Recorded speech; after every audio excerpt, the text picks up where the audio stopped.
Record. Okay. That looks right.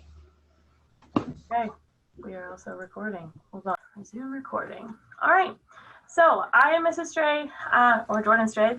Welcome to our Parent and Guardian Information Night. If you are a students, you are still welcome here. Just know that this evening is more catered towards families, and then the daytime one was more catered towards students. It's still the same information. So you are still welcome to be here. I will just probably say more, we will probably more refer to students as students. Okay, a little bit about the Counseling Center. We are a team of all women who are here to support students. You can find our contact information here, our fun little central perk Bitmoji section.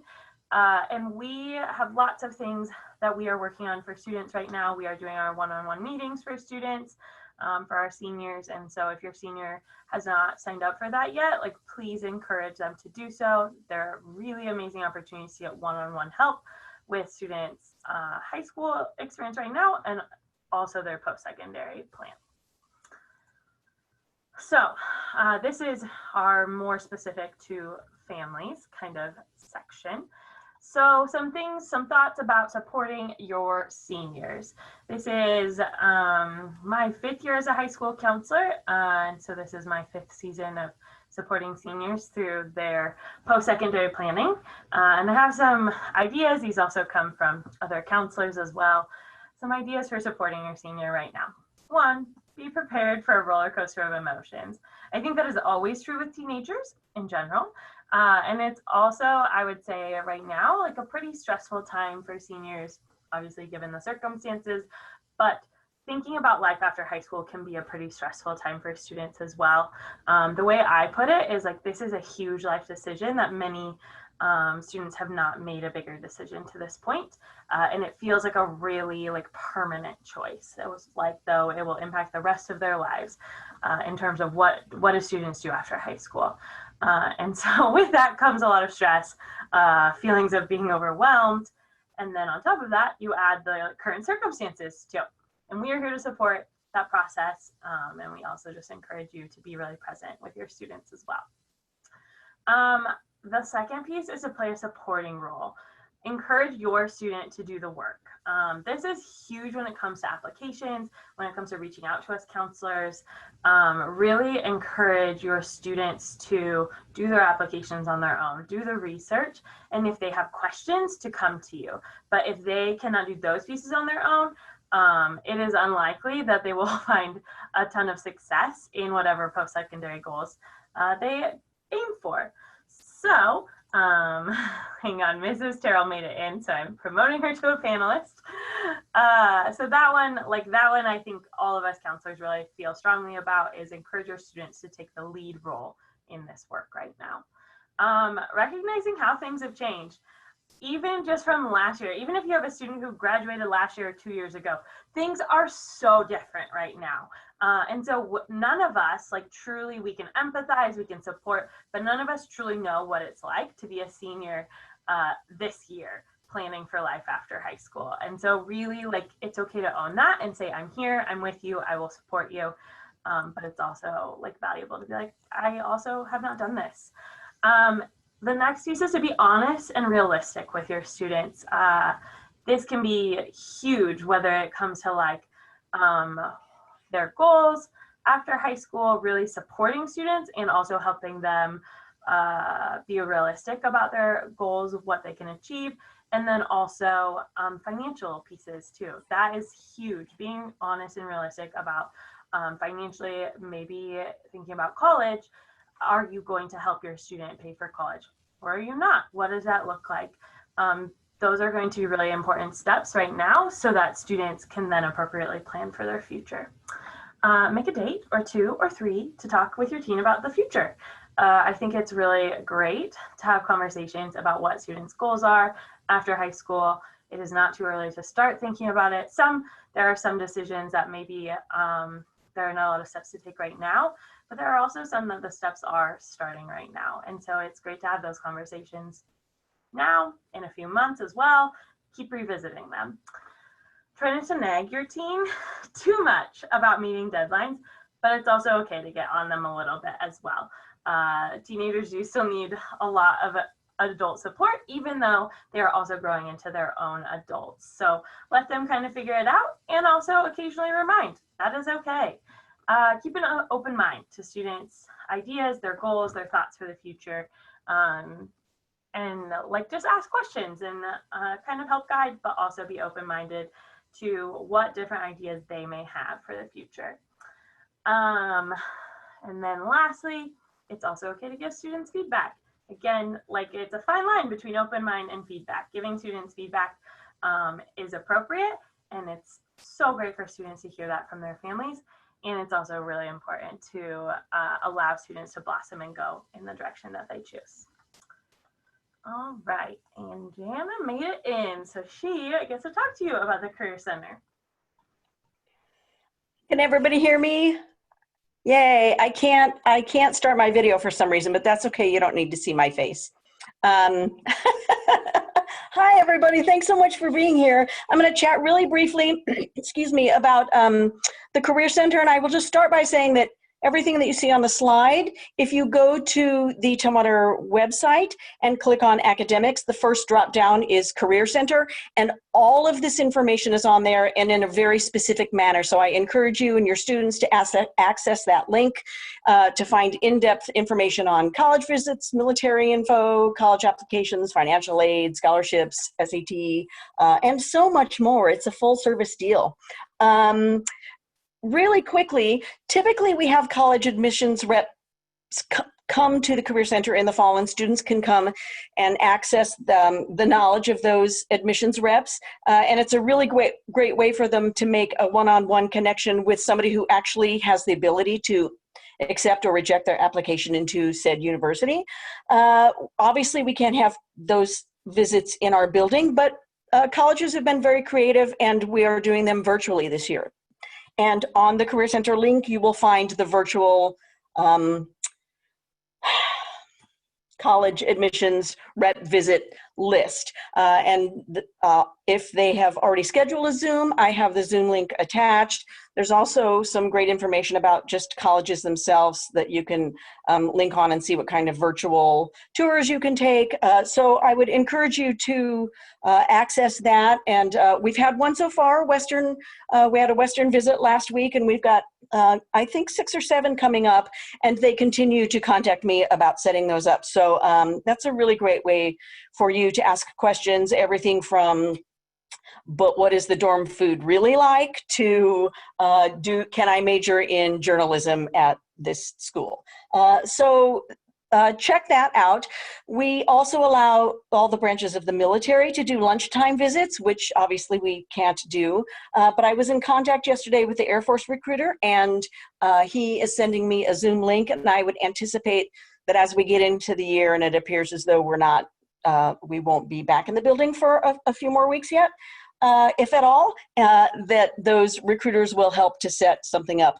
We offer the ASVAB this year, which is the test that entrants into the military need to take.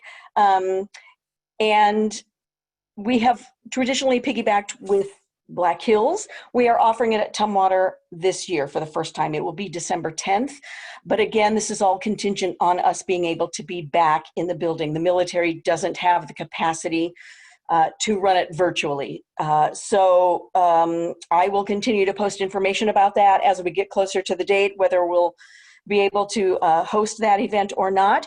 But if your child is interested in the military or just wants to see what potential job they might excel at in the military or in life, they can certainly take the ASVAB test at any recruiting station.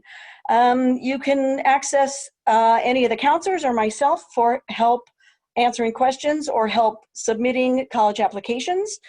There's a link on the Career Center page to to search colleges. And so if your student wants to search by potential major or search by universities within the state, they can certainly do that. We will have a financial aid night later in the year, and I'll let Mrs. McBride chat about that. But There is a link again on the Career Center page for FAFSA, which is the free application for federal student aid in the state of Washington. You can submit your FAFSA report the 1st of October, and that will help determine any kind of federal money that you may qualify for to assist you to going to the college of your choice. And again, Ms. McBride will talk about that in a little bit. There's a scholarship page. Lots of organizations contact me with scholarship opportunities for students, and that's on the Career Center tab. So make sure, seniors, that you're checking that link out. Between now and the time we break for the holidays, I would say check out once every couple of weeks. It's pretty slow at the beginning of the year, but after we come back from the holidays, check it every week. March, April, May is when that list will be at its largest, and you don't want to miss any potential scholarship opportunities by not accessing that page and missing the opportunity to apply for a scholarship that you might not only qualify for, but receive. And then just a quick, the SAT and the ACT, and the PSAT, those have all been, the October test has been canceled for the SAT. We are waiting on word whether or not we will be able to offer the November SAT. But I do want to put parents and students' minds at a little bit of ease. Colleges, all colleges and universities in the state of Washington are not using the SAT as a requirement for admittance this year. And in fact, some of them won't even look at it if you send it. So don't panic about, oh no, I had fully intended to take the SAT last spring, and then everything happened and everything was shut down, and now the first 2 tests in the fall have been canceled. Don't panic. Colleges are very well aware of that, and they will just look at your GPA, at the course load that you've taken so far. So don't ease up your senior year. Keep continuing to take challenging classes. And there will be, you'll answer a personal essay and whatever other questions each institution offers on their application. So not to worry about taking the SAT or the ACT as an admittance requirement.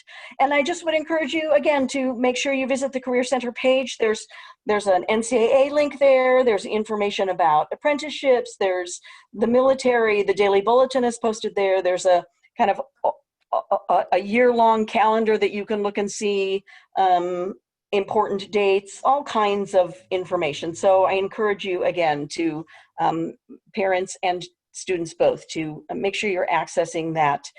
It's a really great resource, particularly for seniors. Thank you so much. It's weird talking to a blank screen. Hi, everyone. I'm going to follow in Jana's footsteps here. This is Mrs. Bush, or Anna Bush. I'm the school counselor for students with last names P through Z, and I am also going to keep my camera off tonight. As it turns out, when I Zoom from home, it doesn't really work at our house when the camera is on. So like Jana, I am going to keep my camera off, but yep, I am going to talk to y'all right now for the next few slides about graduation requirements for your seniors. So this first slide is the classes or the credits that your students need in order to graduate. You may have seen this graphic before. This is one of our favorite graphics, and it's a super easy way to see exactly what credits your students need in order to graduate. So you may have seen this before. I'm gonna go through it fairly quickly, as I assume, again, we show this all the time, so you've probably seen it. But so here is just a great graphic about the credits that your students need in order to graduate from Tumwater High School. So as you can see, your students need 4 credits or 4 years of English. They need 3 credits of science, 3 credits of math, and 3 credits of social studies. If your students intend to go on to a 4-year college or university right after high school, they will need a 4th year math, and we would probably encourage them as well to take a 4th year science. That one is not as necessary as that 4th year math. So if your senior is intending to go on to that 4-year college or university right after high school, you want to double check that they're in that 4th year math. Your students will also need 2 years of PE and health. So their freshman year, they took a semester of health and a semester of PE. So that takes care of one of those credits. And then they just need another year of PE sometime between their sophomore and their senior year. They need 1 year of a fine art and 1 year of a CTE class. So those are sort of the 17 core credits that your students need. And then you'll see over on the right, those are the what we call the 7 flexible credits. So you'll see that your students need 4 years, or 4 credits, I should say, of electives. And those are really just any extra classes that your students are taking. So that 4th year of math would fall into that elective category. Maybe they take an extra art or an extra PE or an extra science. Those classes would fall into those 4 elective credits. And then on the very far right, you will see those 3 personalized pathway credits. So there are 2 sort of pathways, if you will, for students to reach those 3 credits. If your student intends to go on to a 4-year college or university right after high school, they will do the 2 years of a world language and a 2nd year of fine art. So that's for students intending to go on to 4-year college or university, that's the pathway they will take. If your student does not intend to go on to a 4-year college or university, they are going to fill those 3 credits with 3 classes that will help them reach their post-secondary goals. So for an example, maybe your student intends to go on to the military. And so they might take an extra PE class, maybe some computer science classes, whatever classes they feel like would help them towards their pathway. So maybe they are going to go into the military or go join the workforce. Whatever 3 classes they think would help them reach those post-secondary goals, those will be their personalized pathway classes. So as far as graduation requirements go, those are the graduation requirements for their classes or their credits. And then the next slide here, these are the other graduation requirements for your seniors. So on the left, you see that they have to meet a graduation pathway. Your students took the SBA, the math SBA and the ELA SBA their sophomore year. If they were able to pass those tests, then those boxes have been checked. Then they have met their graduation pathway. We totally recognize that a lot of students, some students can't pass the SBA tests. So we have so many other pathways for those students to meet that graduation requirement. And you can see a list there. They might take the Bridge to College math class their senior year, and that would fulfill their math graduation requirement. They could do a CTE pathway. They could take the ASVAB. If they score a certain score on the ASVAB, the box will be checked that way. They could take a dual credit class or the SAT or ACT. So we have a lot of different ways for students to meet those graduation, to meet that graduation pathway. And right now we are having our one-on-one meetings with all seniors. So we, as the school counselors, we are double checking, triple checking their graduation pathways. And we are talking with students about how they're going to meet those graduation pathways. And then you see over on the right is the high school and beyond plan. So that graduation requirement is really, I have been describing it as sort of a bucket. And there are a few things in that bucket that students have to meet in order to fulfill that graduation requirement. So one of those things is the Naviance curriculum. That is a curriculum that is being pushed out right now in homeroom classes. It's not a lot of extra work, but there are definitely lessons and things for your students to do there. So they definitely want to just make sure that they are doing those Naviance lessons. Students also have to meet the 30 hours of community service. And then they will also do the resume and their exit interview. So the resume and the exit interview don't really, students aren't really thinking about that just yet. That is something that's going to happen in the spring. Students will turn in their resume to Mrs. Terrell in March when they sign up for their senior presentation or their exit interview. And then that senior presentation and exit interview happens, I believe it's end of March, early April. So those are not things your students really need to worry about just yet, but they should definitely keep those in mind, especially if your student hasn't met all the community service hours yet. They can still, well, it's a little hard, not gonna lie, as the world of COVID right now, to get those hours. But just so you all know, as of now, it is still a graduation requirement that your seniors meet those 30 hours of community service. And I'm just gonna throw another sidebar here about those community service hours. So traditionally, in normal times, we would have students take their piece of paper, take their community service paper to their supervisor, and the supervisor who is, supervising their community service hours, that person would sign it. Your student would turn it in to Ms. Terrell in the College and Career Center.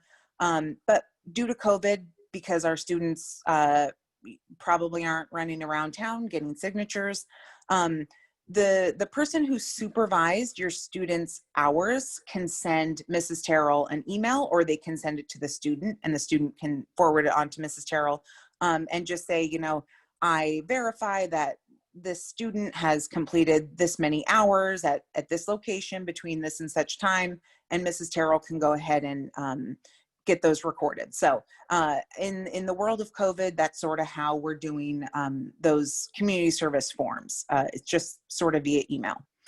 Okay, so those are your students' graduation requirements: credits, pathways, high school and beyond plan, all that good stuff. Okay, and before we move on, there are several questions about the community service hours, so I just want us to pause right here for a minute and answer them, because they're all pretty similar too, about getting community service in the time of COVID. We also recognize that, and this is not a Tumwater High School decision in terms of whether or not these community service hours exist, go away, those kinds of things. Last year, the school board voted to remove the requirement for the class of 2020. They could decide to do the same for the class of 2021. And we don't have a say over that. And we also don't have a say over the timeline for when that happens. That being said, it looks like Jana has already answered the other piece, in that she is regularly organizing those opportunities. Students can also backlog any hours that they have completed throughout high school. So even if they did not document them when they happened, they can go back and backlog them. We recognize that they are being reduced, and so we are working to think creatively or not being reduced, but those opportunities are being reduced, and so we're working to think creatively about that as well. So there's our answers so far. Thanks, Jordan. Okay, and I think that covered all of our, yep, there we go. Okay. Senior status. Your students are considered to be senior status if they are enrolled in their senior social studies, which would be civics or AP government, their senior English, which would be senior English, AP Lit, or English 101, and any other graduation requirements that they might have. So if they need to finish up, their final year of fine art or world language or PE, as long as they are enrolled in all of these senior classes, if you will, they are considered senior status. And then to be considered on track to graduate, your student must have 18 earned credits at this time. So anything under 18 credits would be considered off track to graduate. And credits, that is something that we, the counselors, are checking right now as we have these one-on-one meetings with your seniors. So we are talking to your seniors if there are any of your students who are off track to graduate, so under that 18 credits, we are talking with your students. We are making sure there's a plan in place to get them on track to graduate. Any independent work, like the Washington State history packets, if they didn't complete that Washington State history requirement in middle school, outside of school PE, sort of some of those programs there, all of that independent work must be completed by second semester so we can get that in the system and get those graduation requirements checked off. As well, there is a form, it's our personalized pathway form. it's basically a form that we need signatures on if your student is not going to go down the world language path, and they're choosing to do those 3 personalized pathway credits. There is a form that we do need signed. It is not something that we are handing out right now, as of course we are not having these meetings with your students one-on-one. So don't worry about that. That is something we, the counselors, are going to figure out how to get that to students. But just know that that's coming. That will be at some point this year. If your student isn't doing the world language and they're doing the 3 personalized pathway credits, there is a form that we will be sending out for your signature. So again, don't worry about that, but keep it in the back of your mind. Okay, so now we are shifting gears. We are going to be talking about post-secondary, all things that your students might be considering for life after high school. And we are going to say the word college a lot.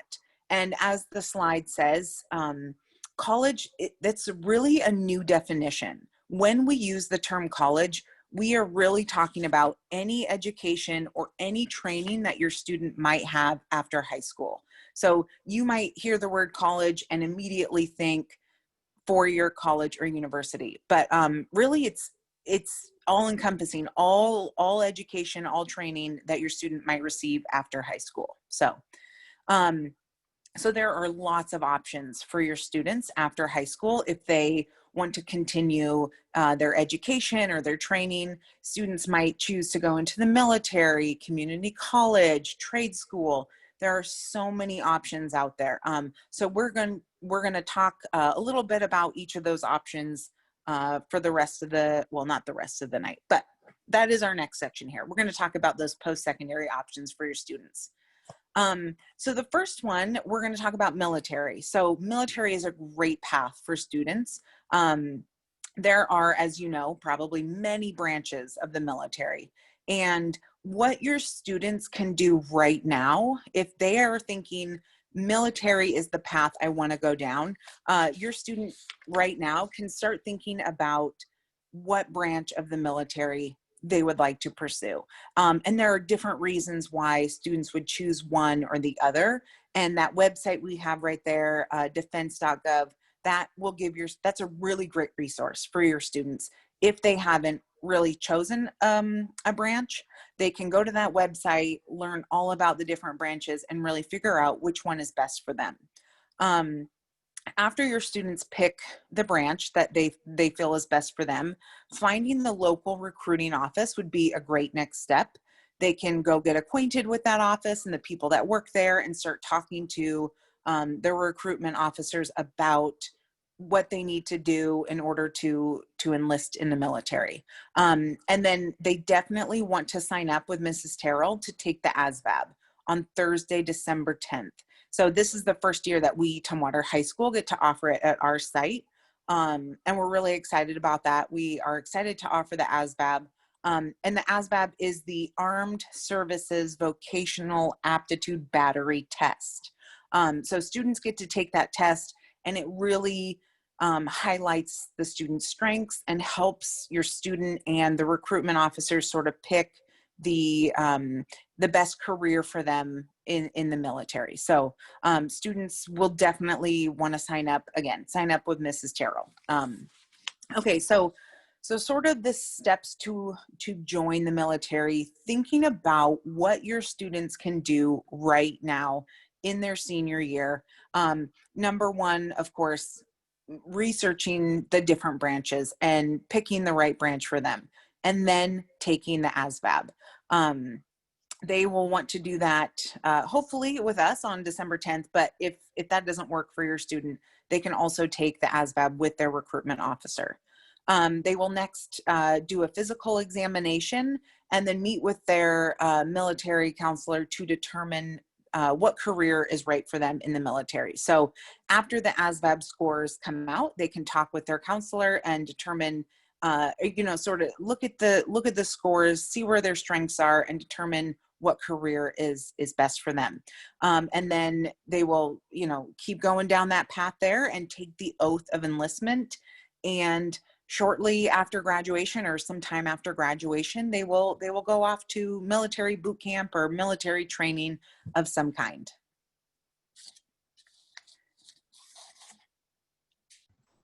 Thank you, Mrs. Bush. I am Betsy Anderson.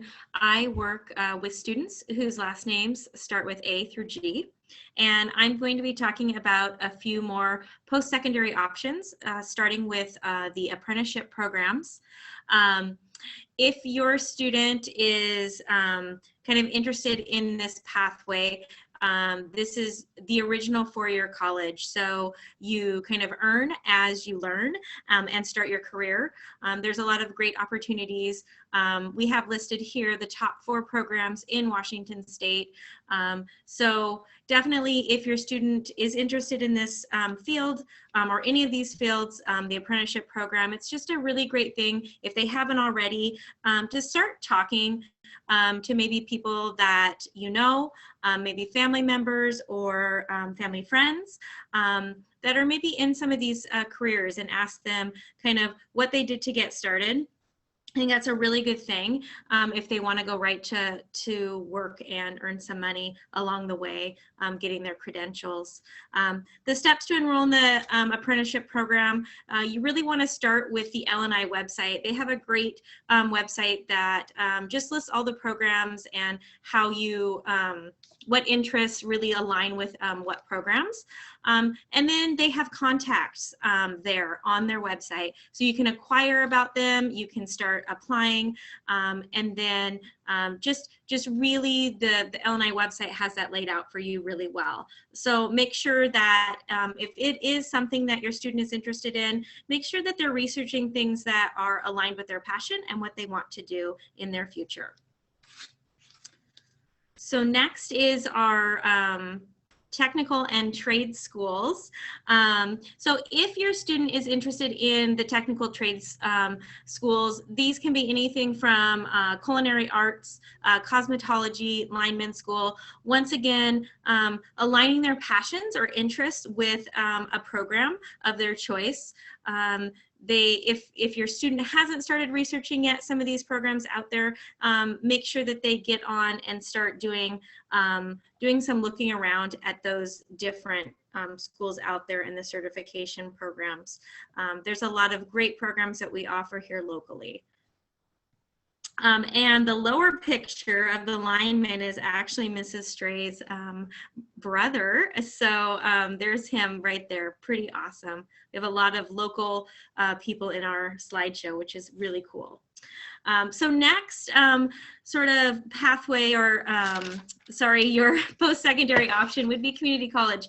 This is probably one of my favorites to talk about just because I did start in the community college and I loved it. And I think that the biggest myth, or Mythbuster 1.0, because we have more in the slideshow, a Mythbuster of community college is that a lot of people don't think it's a real college, but in fact it is. Community college does offer the first 2 years of your college career, one at a lower cost, and it does gear the students up to enter into a college or university, a four-year college or university at the junior level. So just a really great thing if, especially if a student doesn't want to go maybe away to school their first 2 years out of high school, they can stay home, they can save some money on rent and different other things, and really get a well-rounded first 2 years of college. Myth number 1 or number 2 is community college is just for students who didn't do well in high school. So once again, community college is for everyone. That is a huge myth, and it can offer, like I just said, kind of that gentler transition, and it's more practical financially.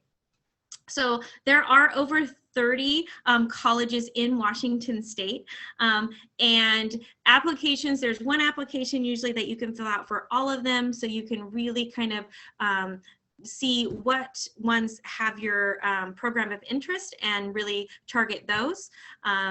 And they also offer not only associate's degrees, so not only those 2-year degrees, but also the 4-year degrees. So some of our community colleges, such as Centralia College, down just south of us, does offer some bachelor's in education, and they're very well known for those. So that's really awesome. So I think the first kind of the steps right now that you need to think about if your student is interested in the community or technical colleges is that the applications don't actually come out until the spring. So about 6 months prior to the quarter that your student wants to enroll in those community or technical colleges is when those applications start being open for them to apply to. So it's just really important that they are looking at doing their FAFSA, their free application for federal student aid, and they're also getting their SBA scores or college transcripts from their counselor so that they have those ready. And then they're also applying for scholarships. Outside scholarships can also be applied to community colleges. So that's a really good thing for them to start with. And then really set a reminder 6 months prior to that quarter that they want to start. So most students will start in the fall of 2021. So those applications will be out in around June of 2021. So, so up next is Mrs. McBride to talk to you a little bit more about secondary options. Thank you, Mrs. Anderson. I appreciate that. Like she said, my name is Julie McBride, and I'm the counselor that works with our full-time Running Start students. So hello out there if I'm your counselor. It's good to have you with us. It's good to have everybody with us this evening. I'm just going to touch briefly on a few things to be aware of if your student is interested in going directly to a 4-year college or university after high school. The slide in front of you lists the minimum college requirements for a 4-year institution. Most of them line up pretty nicely with our high school graduation requirements, but there's a few things you'll want to be aware of. So starting off, you need the 4 years of English, which is also high school graduation requirement, so no difference there. 3 years of social studies, that's also a high school requirement. 3 years of science. The next one with the math, you'll want to notice that it's 3 years of math plus a senior year quantitative math. So if your plan is to go straight to a 4-year institution, you want to make sure that currently your senior year you are in a quantitative math, and you can check with your counselor if you're not sure on that. And then you also need the 2 years of a world language requirement. Hopefully that's not a surprise. And if you have questions about that, you can talk to your counselor as well. And it's perfectly fine if you are completing your second year or your senior year. That is perfectly fine. Just a quick note about the Big Five, one of our favorite slogans. It just represents the 5 categories that 4-year colleges typically look at when they're looking at and evaluating their candidates. So we encourage students to keep these categories in mind when they're submitting their essays or filling out their applications.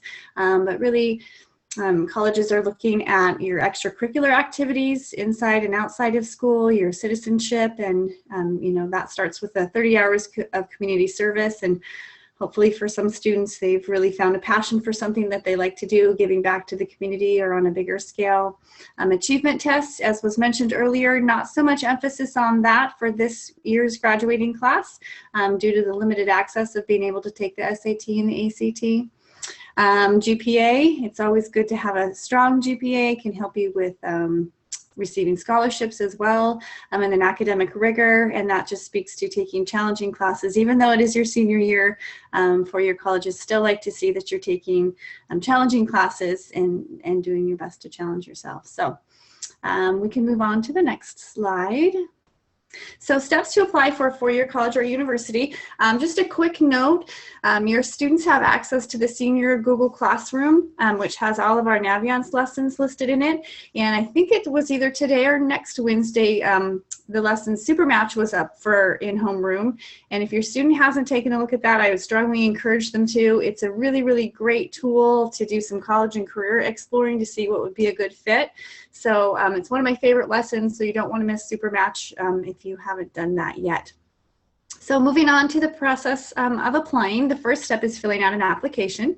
Those are done online, so you can take a look at that at your leisure. Usually there's an essay required. Sometimes there's multiple essays, so you're going to want to be aware of that too. If you're applying to multiple institutions, sometimes you can recycle an essay, or you can make a few tweaks here and there to kind of reuse a strong essay if you have one, but typically there will be an essay component. Typically you have to submit a transcript. Sometimes it's an official transcript or an unofficial transcript will do. Just make sure your student is paying attention to which one the college is requesting.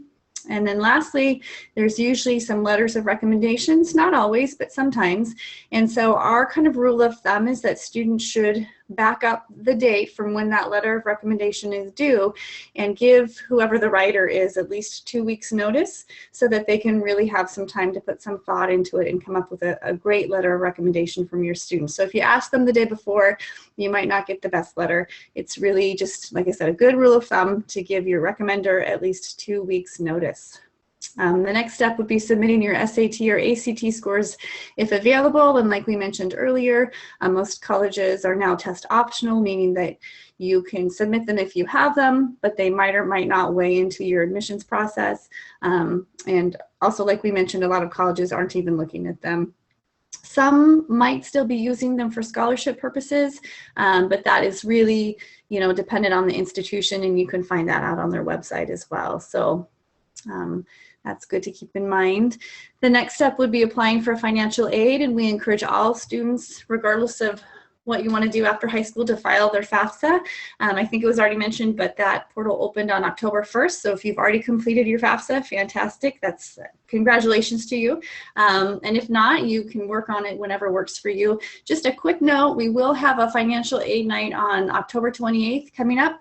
We're partnering with the Washington Student Achievement Council for that evening. It is a virtual event. So the first kind of 30 minutes of that will be an overview of financial aid in general. And then from there, you can go to a breakout room specific for Tumwater High School students, and we will be on hand to help kind of walk you through your FAFSA or your WASFA.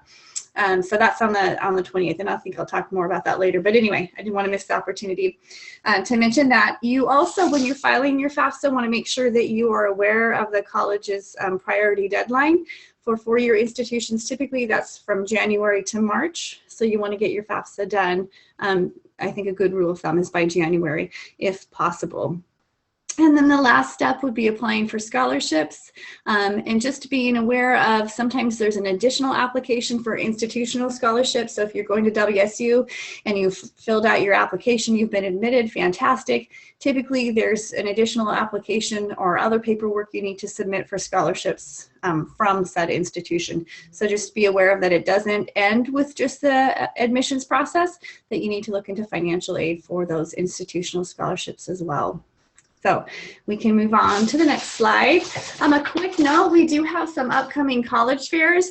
They are all virtual this year, which the good news about that is that you don't have to travel. You can do it from the comfort of your own home. Take a look at the dates to see what works best for you. You can also jot down the websites if you want more information on it. On the left side of my screen, these are live virtual fairs where I think students can interact with the representatives maybe. So you can check that out. Some of them are pre-recorded, so you can watch it at your own leisure. So there's many, many dates out there. And again, you don't have to travel, which is a bonus. And a quick note, this is really kind of the second best thing if you aren't able to do campus tours. We always really promote that getting on the campus is the best way to see if it's going to be a good fit for your student. And I know last spring, most of those were all closed down, so your students probably didn't have an opportunity. Some campuses are open again this fall. So if you're able to do a campus tour now, we would encourage you to do that. If that's just not in the plans for you or your student, try their very best to take advantage of these college fairs so they can talk to somebody specifically who is an expert on that college campus. So with that, I think Mrs. Stray is up. I'm here. Okay, just trying to start my video. Great. And I went too far on my slides too. All right, I'm back. We are going to talk about funding post-high school plans. And something really important to note is that financial aid is good for many different types of post-secondary programs. There's financial aid for apprenticeship preparation programs. So like the picture that I was saying, oh, that's my brother graduating from Northwest Lineman College. That's an apprenticeship preparation program that then prepared him for a lineman apprenticeship, and it accepted FAFSA. So it is for apprenticeship preparation programs, technical colleges, community colleges, four-year colleges. And so that is something that's really important to note too, that there is often financial aid attached to many post-secondary programs. The two main ways to access need-based financial aid are the free application for federal student aid, which is what the majority of students will complete.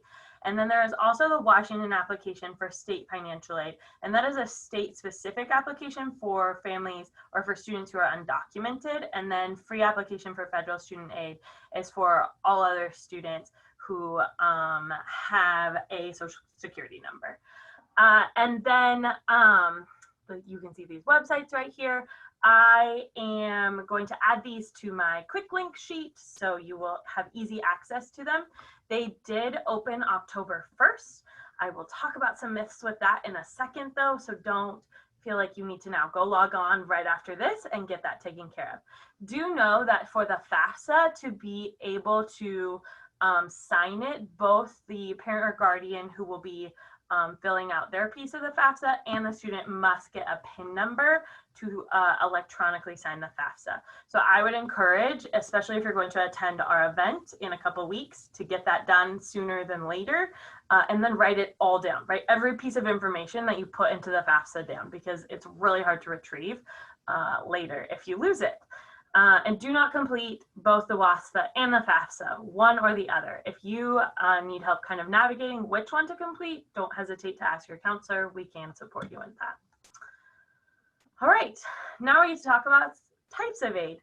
I was super lucky in that in my college experience, which was a little while ago now, my work study job, one of these options, was in the financial aid office. And so I'd love to talk about financial aid for that reason, because I feel pretty equipped to be able to talk about some of it. So let's talk about work study first. Work study is need-based, so it's based on students identifying, one, in the FAFSA or the WASFA that they would like to be eligible for work study, and then two, they qualify based on need. And essentially what it is an on-campus job that the state or the federal government pays a student paychecks, essentially. Students are still responsible for finding those jobs, getting those jobs, but it's a really great opportunity. I still use things I learned in mine every single day. Then other things, grants. Grants are need-based money that students do not have to pay back. There are several different kinds of grants. There are federal Pell Grants, so that is federal need-based grant. There are state grants. So Washington has a grant called the Washington College Grant, which we will be talking about in a minute. And then also many institutions have grants, especially private schools. A lot of times what you'll see is that private institutions have really big sticker prices, and they also have a lot of need-based grants as well. Student loans are another form of aid. This is money that does need to be paid back at some point. There are both student loans and then parent loans as well. They're a little bit different. They have different interest rates. And then there are also federal student loans and private student loans. Federal student loans tend to have better forgiveness like programs and payment plans and low interest, but both are options available for families. There is some need-based student loan programs as well. So through the federal student loan program, there is a student loan that doesn't accrue interest while the student is in school, and that is need-based. And then there is also a student loan that every student is eligible for that does accrue interest while students are in school. And lastly, scholarships. Scholarships are merit or performance-based. They are also money you don't have to pay back. And there are several different kinds of scholarships. There are private scholarships, and there are scholarships that exist within the institution that students are applying for. Institutional scholarships, and Ms. McBride covered this a little bit, are scholarships that the college provides, typically based on merit. Also, often there are performance-based ones as well. Some colleges have a separate application for them, and some do not. There's not a ton of consistency in that, so I apologize for that. I have been telling students that if you have a question about what a college's scholarship page is saying, don't hesitate to ask us. We can try and help you discern kind of what it is saying. One of the big things to know is that many institutions do require the FAFSA on file and maybe even the CSS profile, which is a profile through the College Board that is similar to the FAFSA, to be eligible for their institution scholarship. So even though they're not necessarily need-based, it's a great way for them to kind of have some information on file. And then there are so many private scholarships out there, many scholarship search tools, like there is so much information out there. My first recommendation of a place to start is our Tumwater High School Scholarship Bulletin. Again, in my lovely little links page that I will provide you at the end of, by the end of this week, I will link it. But that is a place where there is lots of information about local scholarships. Mrs. Terrell gets a wealth of stuff from the community.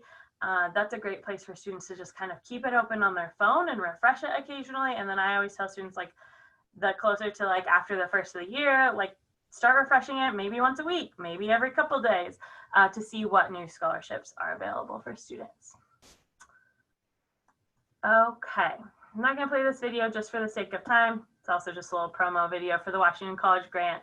But essentially, I want to talk to you for a minute about the Washington College Grant because the state of Washington has really expanded this grant in a way that is amazing for families. And so again, it is a grant, so it is need-based, and it is money that does not have to be paid back. And so in the Washington College Grant, a family of 4 that is making $50,000 or less will be eligible for a full tuition at a state institution. And then a family of 4 that makes $97,000 or less will be eligible for partial scholarship. So they've really expanded to like many families. If you want to calculate where your family might be within that, because there is like a whole financial scale, I didn't put it on here because that would just stress us all out. You can use this financial aid calculator tool. It's pretty cool. I recommend it. Again, the Washington College Grant, it is an awesome expansion this year, or last year, I guess. And then I love to talk about the myths of financial aid because they are definitely out there. One of them, so this is Mythbusters 2.0. So one of them is, I often hear from students, my parents make too much money. I really encourage students, 1, to fill it out. 1, if you want to be eligible for student loans, you have to have the FAFSA on file or the WASFA on file. 2, there are many factors that are taken into consideration besides income, things like family size, your year in school, additional siblings in school, many things taken into account. And you also don't know unless you fill it out. And lastly, I would also say many colleges will not consider you even eligible for their scholarships without one on file. Second, FAFSA is first come, first serve. This often creates like some real like frantic students at the beginning of October. It is after the priority deadline, first come, first serve. But prior to college's priority deadlines, they will evaluate students the same as long as it's submitted prior. Typically, those priority deadlines are somewhere between January and March. The most common date you'll see is February 1st. Then the FAFSA is only for federal aid. That is not true. It is the first step to many programs, including merit-based scholarships, including state financial aid, including institutional financial aid. So many organizations or many pieces of a college are using this information. And then lastly, only students with good grades get financial aid. Again, not true. There's financial aid for many reasons. Many scholarships are merit-based, but there are also lots of scholarships for other reasons as well. I encourage students to explore our scholarship bulletin, which demonstrates lots of scholarships for reasons like areas of interest that students want to go to school. My grandpa is a weird tool collector, sorry to any tool collectors out there, where he collects old tools, and their club has a scholarship for students who want to join an apprenticeship program or do a program like my brother did, the Northwest Lineman College. So there you go. There are lots of scholarships out there. And the other piece I get to talk about is the NCAA, mostly because this is my wonderful husband in the lower left-hand corner, who was an NCAA Division I athlete. Real quick, if your student is thinking that they want to play a sport at the Division I or Division II NCAA level, then we certainly need to have them taking some important steps. The first is registering for the clearinghouse. You can find the link, ncaaclearinghouse.net. You can also just Google search NCAA Clearinghouse. Another piece is to make sure the school counselor knows. That is just helpful in us making sure that students are eligible and problem solving if there are areas where a student may not be eligible. And then lastly are meeting those academic requirements. For Division I, students must have a minimum GPA of a 2.3 in their core courses, and I'll talk about those core courses in a minute, and Division II, a minimum GPA of a 2.2. Students must have 16 approved core courses. So the NCAA does go through an approval process.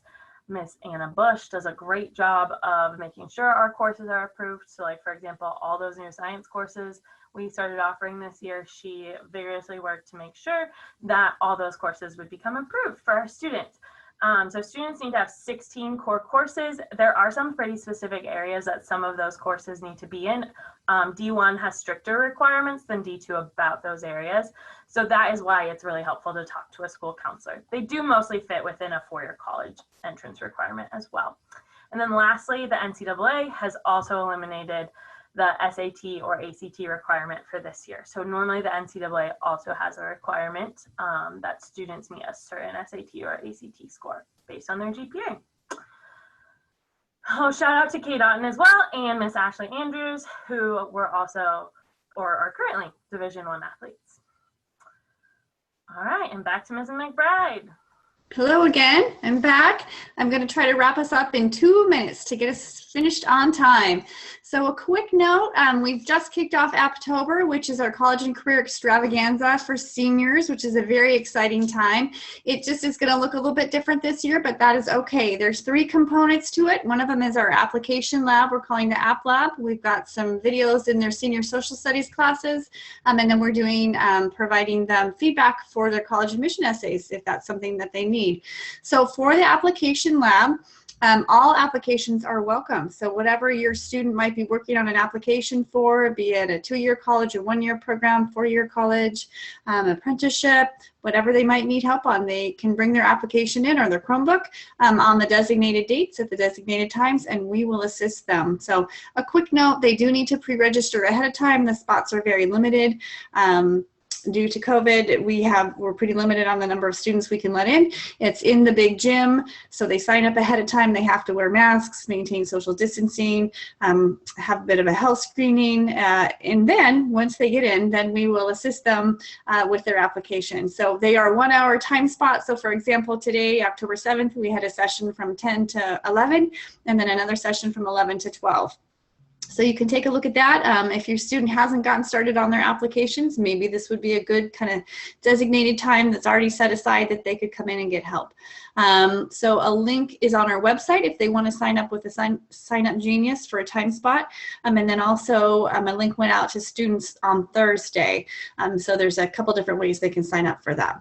So that's the first part. The second component is some pre-recorded videos that will be delivered through their senior social studies classes. We'll have one on financial aid, getting started on your personal statement, pros and cons of 2-year colleges, 4-year colleges, best fit. And then we're doing some recorded interviews with some local community members who are in a variety of different career fields. So that's something that your students aren't going to want to miss either. So they can kind of pick whatever videos are most relevant to them. And then the third component, for those students who do need to submit a college admission essay or a personal statement, we have some teachers that are willing to give them feedback on that. So that information is also on our website. And I think there'll be more information going out to their email boxes about that as well. But they can just share drafts of those college admission essays through a Google Doc, and teachers will give feedback on it. And there's kind of a time frame for that. So anyway, there's more information on our website about that, but we're pretty excited about how we were able to make that work. And another quick mention, October 28th, if you haven't written it down, write that down. October 28th is our financial aid night. There's a link on our website to sign up for that, since it is a virtual event. And again, we're partnering with the Washington Student Achievement Council. So when you click on the link, it's going to take you to the Washington Student Achievement Council, and that's where you're supposed to go to register. So you are in the right place. Just make sure that you enter Tumwater High School as your designated school, and you'll be good to go. In front of you you is the contact information for your student's counselor. You can jot down our numbers and our emails. If you have further questions after this evening, we are more than happy to answer them. So I was hoping we would have time to take questions, but we're sitting at 7:31. So Mrs. Stray, that is entirely up to you, but I'll just say thank you all for coming.